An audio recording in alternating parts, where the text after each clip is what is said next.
Coffee, Jamie here. I'm super excited. I'm gonna have to say one of my favorite people is here with me, Miss Kelley from Double Dog Bookshop. So we're gonna hear about her story, so I'm not gonna get into it because I really want to. I just want to tell your story.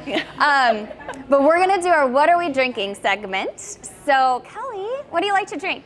Well, today I'm drinking a decaf non-fat latte, just pure, simple. Often though, I'll do mochas and things like that. Do you always do decaf? Always do decaf. My system does not like caffeine anymore. Okay, but you like it's coffee. It's very sad. I do like coffee, and I miss caffeine. I should have taken a note from you and done decaf, because I am wired. But my go-to for when it's rainy and yucky out, like it is now, I do just like a simple latte with oat milk and cinnamon. Love it. Our coffee speaks for itself. I don't have to like. It is really delicious. Fluff it up with flavors. That's why I ordered it like I did. Awesome. Okay, Double Dog Bookshop. Yes, ma'am. I want the from A to Z story. Okay. Oh, wow. So I was one of those kids who would read under the blanket with a flashlight. Yeah. Like way past my bedtime. And that never stopped. I've always been a big reader, and I have been in love with bookstores for as long as I can remember. And I've had this decades-long dream of owning a bookshop. Well, it's risky, as you know, as a business owner, to just kind of take the leap and dive in and do that. And a lot of people told me that because Amazon exists or because Barnes & Noble exists, there's no way independent bookshop is going to make it. And I decided to do my research instead of listening to the naysayers, and I found out it is possible. So I joined the American Booksellers Association, and I started talking to other booksellers, and I got really amped, and my husband kept saying, why don't we start mobile? And I'm like, that's not a real bookshop. Like, I was really snotty about it. But then I went to a conference, and I came back, and I was like, okay, I don't want to wait anymore, let's just do it. So we bought a cargo trailer, and we converted it, the two of us, real test of a marriage. We converted it into a mobile bookstore. It fit about 1,000 books, and we took it to fairs and festivals. We parked it in your parking lot a couple of times because you invited us to. And some of our most loyal customers are people who met us here in your parking lot. So I'm so grateful for that. So we did that for about a year, but I still longed to have a place to be. And so in March we opened, I like to call it a wee little bookshop. It's about 450 square feet in downtown Winsville. You had mobile for a year, then that quickly grew to a brick and mortar. That's a big achievement. Thank you. I don't often pause and think about how far we have come in such a ridiculously short period of time. Once we made the decision, both with the trailer and the storefront, once we made the decision to go, we just like Prince Jack, is what I call my husband. Prince Jack and I just leapt in with both feet. Because when you kind of know it's time, when it's a passion, and I really feel like this is what I'm supposed to be doing with my life, so we just decided to make it work. It's not easy. It's hard to find an affordable place to put a storefront. All the inventory you have to purchase and all. I mean, you know as a business owner what that looks like. But we stumbled across this little place that was affordable and thought, okay, well, we could do this, and if it doesn't work, we're not going to go bankrupt. We're of a certain age where we need to be careful about where we spend our money, but yeah, it happened very, very quickly.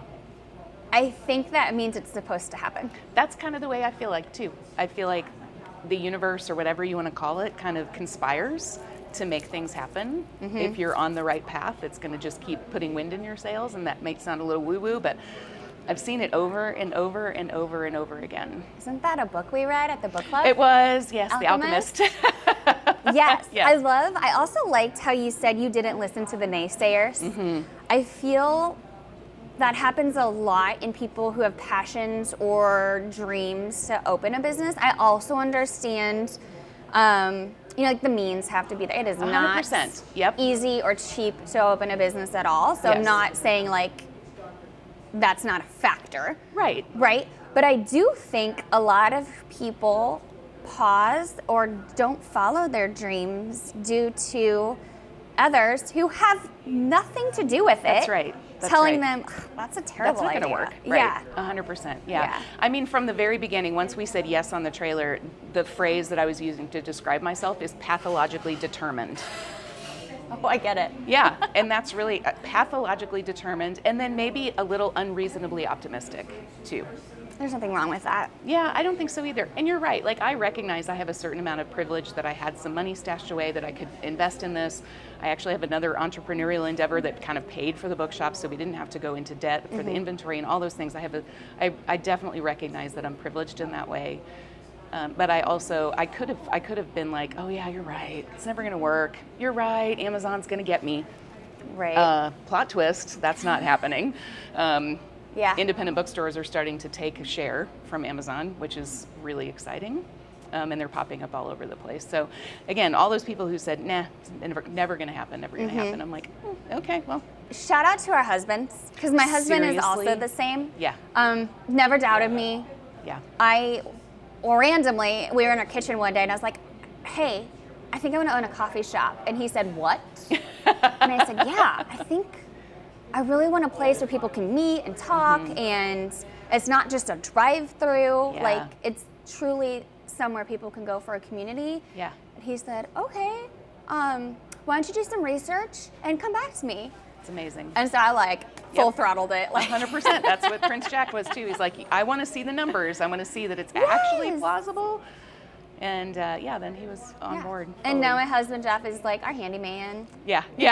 That's it.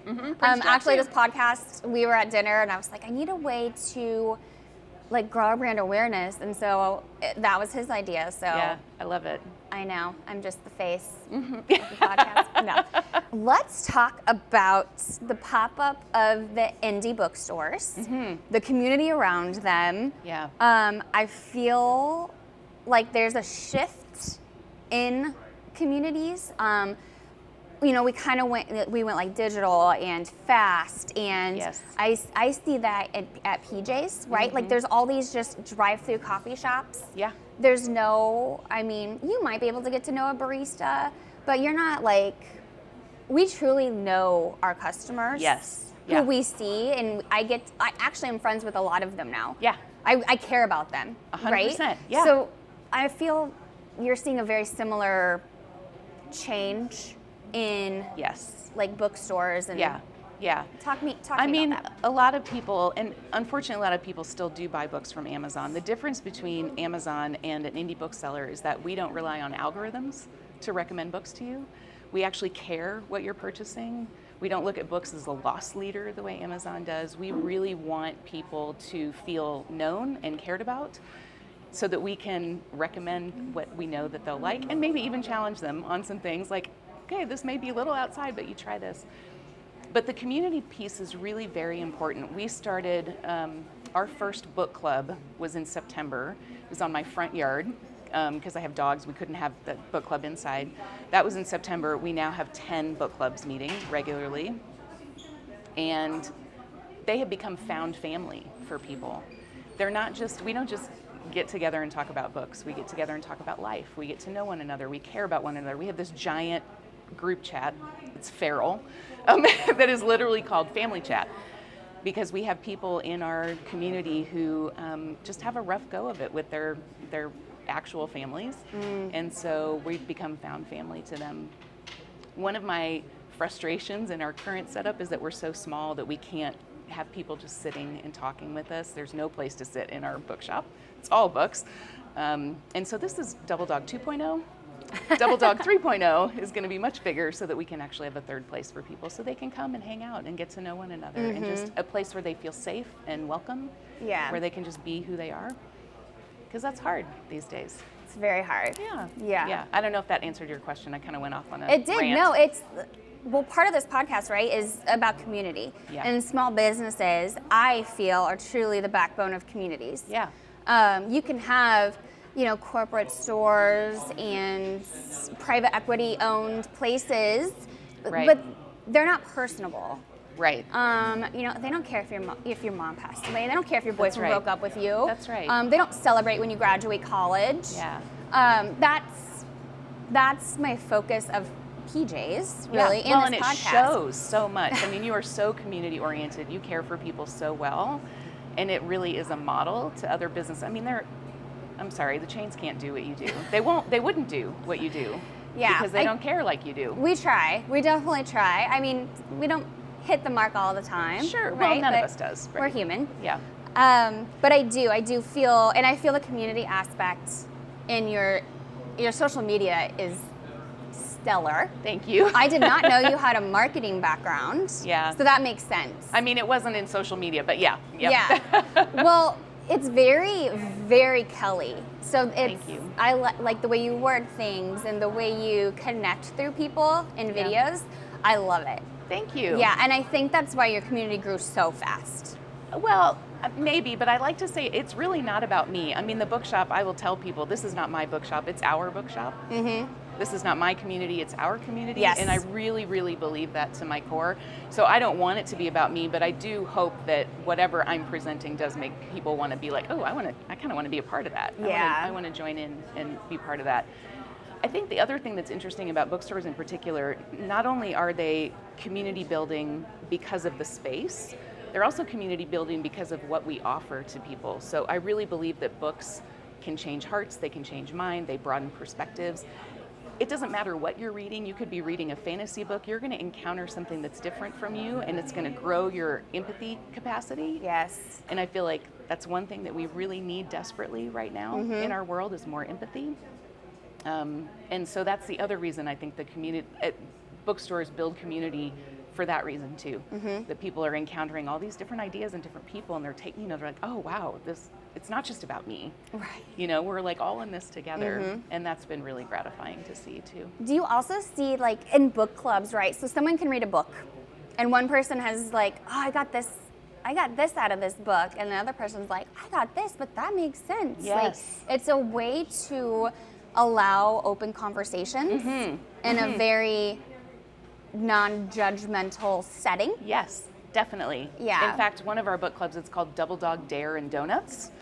That's cute. We meet at a local donut shop, and that book club in particular does banned and challenged books or banned and challenged authors. Really cool. So you can imagine the conversations that happen around that table can be pretty heated, and there can be some disagreement, but it's a place where we can have those conversations where we can just talk about honestly what our perspectives are.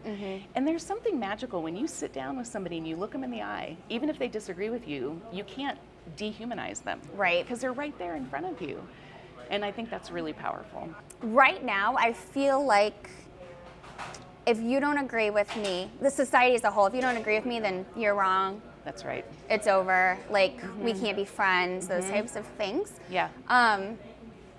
So I feel like has a lot to do with being online.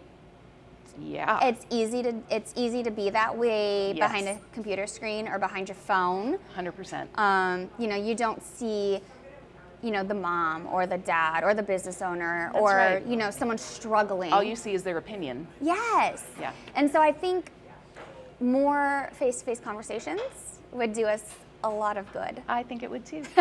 Another one of the book clubs we're doing, it's actually on Wednesday night. We're studying a book called How to Disagree Better. That's cool. Yeah, because I feel like a lot of us, we don't understand how to share our opinion in a way that people want to listen to it. We just, at least I shouldn't say we, I get very emotional. Me too. And if I think you're wrong, I'm going to have a hard time listening to you. But I think we need more of that. I think we need to figure out a way to reach common ground. Now, there's some lines I can't cross. Yeah. There's some things that are really important to me, marginalized communities that matter a lot to me. And if somebody's going to say something nasty about them, it's going to be really hard for me to be like, tell me more. Well, there is a difference between not agreeing with someone and how do I want to word this? At the end of the day, we are all humans. At the end of the day, we share one world. Yeah. At the end of the day, we are supposed to connect and take care of each other. 100% agree with you. Yeah. So don't agree with someone, that's fine. Yeah. But we don't get to push people aside. We don't get to dehumanize people. That's right. Yeah. I'm trying to word this. Well, and that's really easy to not dehumanize people when they're on the right side. Sure. But when they're on the wrong side, Yeah. it's harder for me to extend that empathy, but I do think it's really important. And the truth is, if all we're doing is arguing back and forth with one another, we're not going to get anywhere. Yeah. Yeah. There's no way. Yeah. And again, I think you're right. It comes down to being in the same room with people, face-to-face conversation, where you can see how your words are landing, how they're impacting people. You can ask questions right there in the moment, instead of just going off as a keyboard warrior and telling people how awful they are. Yeah. Who is going to change their mind after somebody says you're a jerk? Nobody. Right. Right? I've had to like rein myself in on doing that. Sure. I am the first to be like, I was guilty of that. Well, yeah. I mean, it's natural. But it doesn't work, right? It doesn't work. Yeah. I know I was put on this earth to like love people. Yeah. And like spread coffee joy. Yeah. So that's what I focus on. I love it. You know? I love it. So you mentioned book clubs. Mm-hmm. You have a lot. We do have a lot. Where can they go to be like, oh, that looks like interesting to me, or like those types of things? So you can always come in the shop and I'll tell you what's going on. We have a couple of shelves with all the book club selections currently, but probably the easiest way is just to go on our website. Yeah. Under the Hang Out With Us tab, there's a book club tab there. So we have, I mentioned Double Dog Dare. We have one that meets on Friday nights. We have a poetry book club. We have a nonfiction book club. We have a We're All Human book club is what I'm calling it, so that we can learn different perspectives. Next month we're doing a book called Disability Visibility for that. Okay. We have a queer book club. We have a thriller book club. I would be surprised if somebody couldn't find what they're looking for. Mm-hmm. And if they can't, they can start it. Yes. You know? I wanted a book club at PJ's Coffee, and so we started one. Yes, which I love so much. And what's fun about the PJ's book club in particular is that we have there's a breadth of the type of books that we read. There's not like one. It's not like a theme. It's not. It's just like, ooh, this one looks good. Yeah. And due to baseball, I haven't been able to attend the past two, but it was like a voted on. Mm-hmm. So if you came, we're like, hey, these are 3 books we're thinking about. What do you think? Yeah, we're not doing that anymore. It's just a Kelley chosen one? Picking. But you're so good at it. I mean, for the one that's coming up in June, I needed a light read. I had been reading a lot of really heavy stuff. Which one's that again? It's called How to Read a Book. Yes, because I purchased it. I haven't started it yet. I haven't started it yet either. But I put it out to the community. I said, I really need a light, uplifting read. And 4 people responded with How to Read a Book. And I was like, okay. Yeah. We'll do that one then. I'm currently reading Bright, Incredible Creatures. Remarkably Bright Creatures. Yes. I can't even get that. So good. My mom brain.